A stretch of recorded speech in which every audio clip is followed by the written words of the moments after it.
Hey everybody, welcome back to the Chaotic Little Book Corner. Today we're going to be doing a bulk review of multiple different books sent to me from publishers. Two of them I disliked, two of them I loved. Let's dive in and start with the dislikes. Okay, the one I disliked the most was this. This is A Small Madness and it's by Diane Tuchel. This was published in May 2016. I tried to read it 4 or 5 times. It is talking about the madness of a young girl who is pregnant and she is a teenager and her behavior becomes increasingly more and more crazy and she pulls away from everybody and she struggles to cope with herself and to cope with her life and her boyfriend's really not helping and it's a downward spiral. They call it a downward spiral and inspired by a story of 2 teens in the U.S. who were arrested for hiding the girl's pregnancy and later disposing of the baby. I didn't dislike this book because of the writing. I didn't dislike this book because of the story. I disliked the book because of the writing and story together. I thought that they were the wrong combination. I thought that the writing style did not properly play a part in this book. I felt like I was reading a narrator rather than reading the story, if that makes sense. I didn't feel like I was in the story. I felt like I was watching it, and I wanted to be in it, and I wanted to kind of experience more, and I wanted to understand more. There were parts of it where I was kind of confused as to why she was losing it. The final copy may be different, but I don't plan to purchase it because it just didn't strike me as... It didn't strike me as something I want on my shelf long term, as far as a book that I would lend out to people. I can't say I'd recommend it. I can't say that I feel like it's a reread for me. I wanted the story to be better than it was. The writing was beautiful, the story was wonderful, but together they didn't make the right book. That's my first book. Second was Summerlong by Peter S. Beagle. Yep. I found this on NetGalley. I read it. I gave it 3 stars on NetGalley. I requested it in a physical copy because usually I like a physical review copy better than I like the NetGalley version because I have struggles with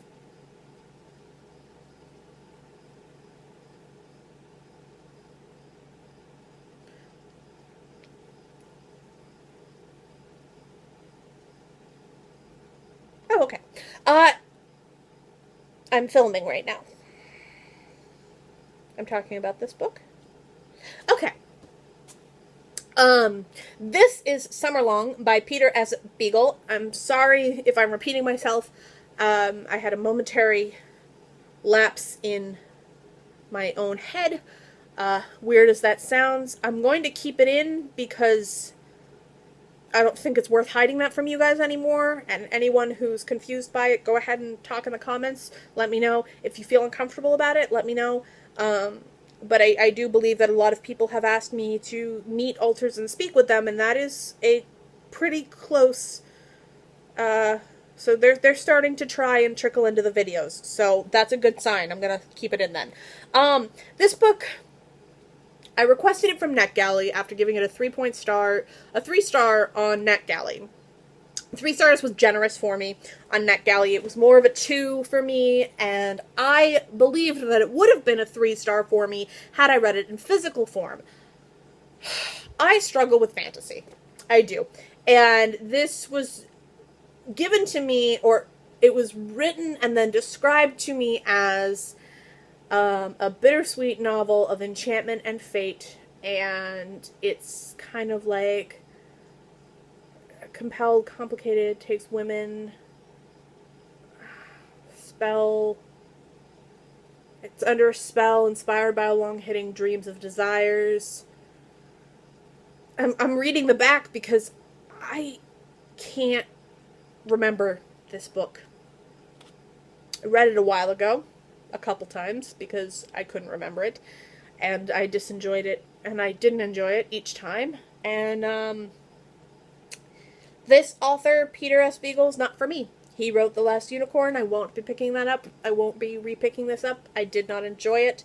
I think that the publisher is wonderful for sending this to me, and I'd like to work with them again and see if we can find something that's more suited for me, because I don't want to leave this on a bad review on the publisher, so I'm not going to mention the publisher's name, because I do believe they have other books that are better and that are going to be more up my alley, so I'm going to write them and speak to them about that. But yeah, I have no memory of this that makes me think it was worth my time. Next, this one, now we're into the two that I loved. This is from Peirene, Peirene. I will link them down below. They are the subscription, they are the publishing company that I've spoken with that has a subscription to their books. This is The Looking Glass Sisters. This is by Goril Gabrielsen, and it's translated from the Norwegian by John Irons. I loved this book because it challenged me.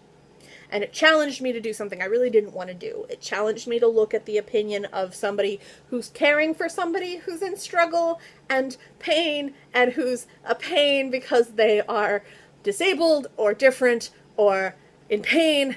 And I had to face the music that I knew this.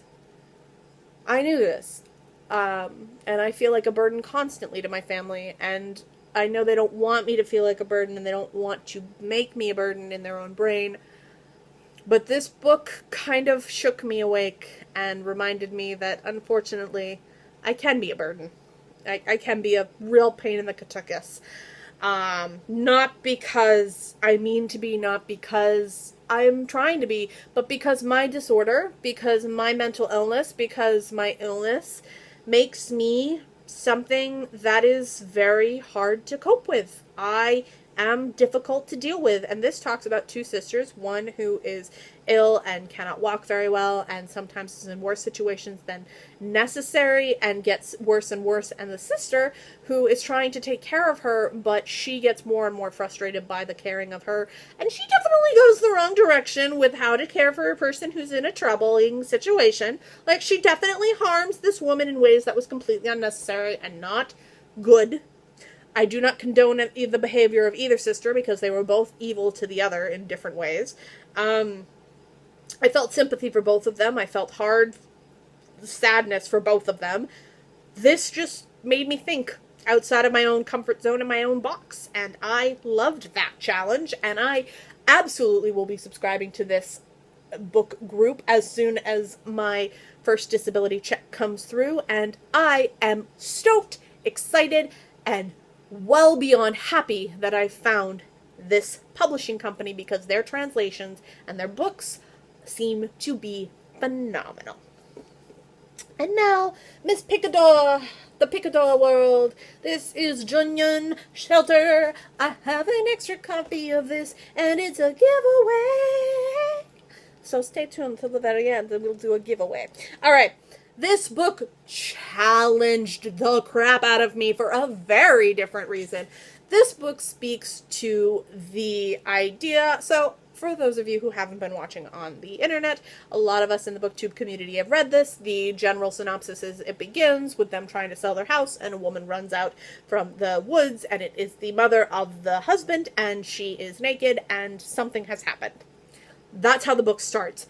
But this book is so much more than a thriller or a mystery or a story of that. This is a story of difference of culture, difference of the idea of racism, and idea of marriage and family, and what does family mean, and how do you combine different cultures into one family? How do you make one family understand the new cultures of a new generation that has merged cultures? How do you speak to that? How do you change that? How do you come into that? I come from I can't even say predominantly white family. I come from a white family on both sides, and I wish we had some diversity in our family, because I really really struggle with the fact that we adopted T. I do have a black sister, but she is adopted. And let me put it to you this way. She has shaken up the family in some weird ways, because she makes some jokes that are highly racially charged, as far as she makes jokes about herself being black, and I can always tell which family members she makes uncomfortable with those jokes and which ones she doesn't. And somebody, I believe, said that she was being racist when she said that, and she was like, no, I'm not being racist. I'm making a joke about the black community because that's part of my culture and that's part of my community. I'm allowed to make that joke. And they're like, well, why can't we make that joke? And she's like, because you're not black? Like, I don't know. My uncle, when he first met her, so we adopted her much older, and when he first met her, one of the things he said is, you are surprisingly well spoken for somebody like yourself. And, yeah, I want to think that he didn't mean that it was because she was black, but I'm not sure. And so the mixture of culture in family was very interesting in this. It shook me. It reminded me that I am very much in a white privilege situation. I am very much in a middle-class family. I am very much kept in the dark about certain aspects of life. And I am so glad that I read this. I think it's beautiful and wonderful. Jin Yun is someone I'm going to follow for sure. From here on out, I intend to, and I am more than happy to do so. So, how are we going to do this giveaway? Alright, so I will link down below my Twitter and my Instagram. Go and follow those. And then like this video, give it a thumbs up, and comment down below your least favorite and most favorite book that you've read this year that have challenged your thinking. There we go. That's how we're going to do this. So list 2 books down below in the comment section and tell me that have challenged your thinking. So follow me on Instagram, follow me on Twitter, like this video, and tell me 2 books that have challenged your thinking, one that you didn't like and one that you did like, down below in the comments, and then I will pick a name at random, and I will and in the following month, I will pick that name, and I will send you the book to your house directly. P.O. boxes are acceptable. I'm going to open this internationally because it is actually my total giveaway. I'm not being sponsored or anything by this. Picadura just sent me a second copy of Mistake, and she said I'm more than welcome to do so. It will be the US edition, and it will be the edition I read. Tell me when I contact you if you would like the book that I myself personally read or the one that hasn't been touched, and tell me if you would like me to make any notes in it or an inscription of my own name and tell you, just to so-and-so from so-and-so. Like, just let me know, and I will do that for you, and we will see you guys soon, and I will talk to you guys next week. Bye.